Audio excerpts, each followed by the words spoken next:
ডাক্তারের শপথ কি এতটাই সোজা? ডাক্তারির গভীরে আজ তাই মানবিকতা খোঁজা।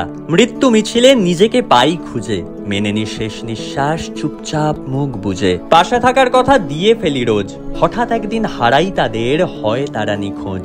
বারবার করতো জিজ্ঞেস কেমন আছে তাদের প্রিয়জন, বিরক্ত হয়ে ডাক্তার বলতো জানার নেই প্রয়োজন। রক্ত লাগলে ছুটলো ব্লাড ব্যাংক, ছুটলো রিপোর্ট আনতে, সারা রাত জেগেই কাটালো হাসপাতালের এক প্রান্তে। সকাল হলো এলো ডাক্তার সাদা জামা তার পরে, দৌড়ে গেলে দিল না পাত্তা, বলল যেতে তাকে সরে।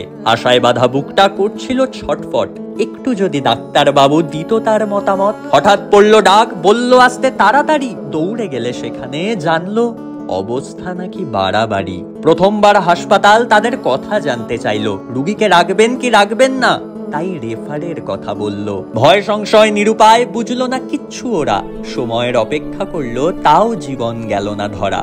বুক ফাটা কান্না, স্বর্গরথের আনাগোনা, ধূপের ধোঁয়াশায় আত্মা পাল্টালো ঠিকানা। হলো ফাঁকা বিছানা, থেমে গেল কান্না, ডাক্তারের সাথে হলো না কথা, হলো না তার নামটা জানা।